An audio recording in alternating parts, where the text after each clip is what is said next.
Hey everybody, Father Mark Riley here on Holy Saturday. Holy Saturday in this Easter Triduum, the 3 days of the observance of Christ's passion, death, and his lying in death before we enter into the great joy of Easter.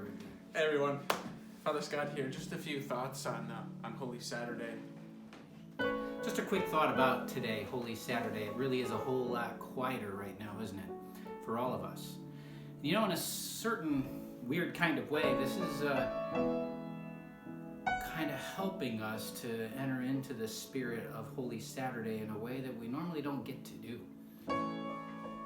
It keeps coming back to me as what should I be doing during this time? I mean, during the Triduum, but also during this social distancing. It keeps coming back to me, what should I be doing? And so I was pondering this afternoon over in church. I'm just thinking about what God was doing during the time when Jesus was in the tomb. In the office of readings this morning, you read this ancient homily, this ancient Easter homily about when Jesus was in the tomb. That was his disciples and his mother's experience.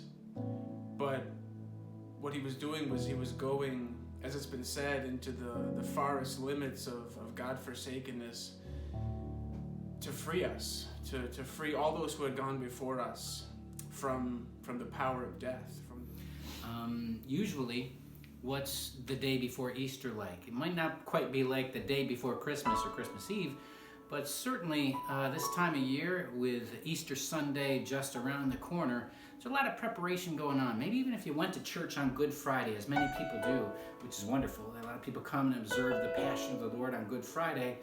But then Holy Saturday, we kind of turn the corner, flick the switch, and off to the races. Some shopping, grocery shopping, maybe for a family gathering, and preparing some things or another for Easter, for the Easter celebration, as we should. But what happens is we lose track of the intended purpose for Holy Saturday.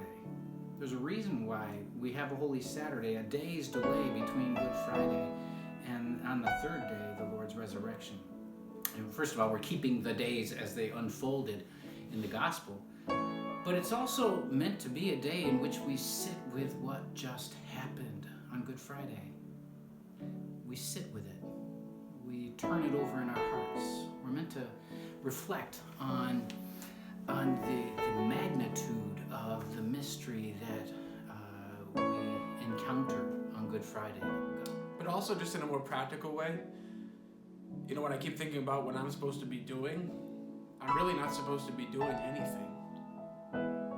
Because it's not about what I'm doing. Our experience of Jesus in the tomb could just seem like, well, what are we supposed to be doing now? But again, it's about what God was doing.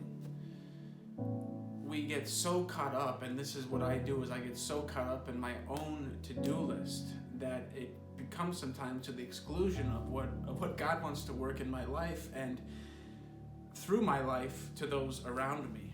So that's my reflection. I need to really take some time today to just appreciate the Sabbath that's been imposed on us, but also the Sabbath that it really is. God died, freely embraced death, drank that cup to its dregs for you and for me.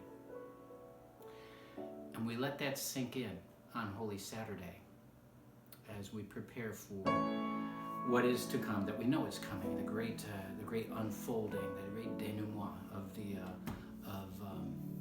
Easter joy.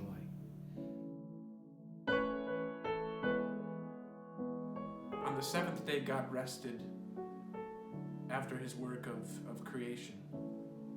And we know that Holy Saturday, the first Holy Saturday, was the Sabbath. And Jesus was resting in the sleep of death. But what's the outcome of that rest? Is the bursting forth of new life on Easter. So maybe our time of not doing what we think we should be doing, and maybe letting ourselves rest in what God is doing, maybe in a beautiful way that we don't anticipate that hasn't even entered into our minds. Maybe in such a beautiful way, the new life of Easter can burst forth in our own lives. But that Easter joy is going to be a whole lot more joyful if we allow the quiet of Holy Saturday to enter into our hearts. And we don't often have the chance to do that in an ordinary year. This year we have it imposed on us, and we can bring some good out of it.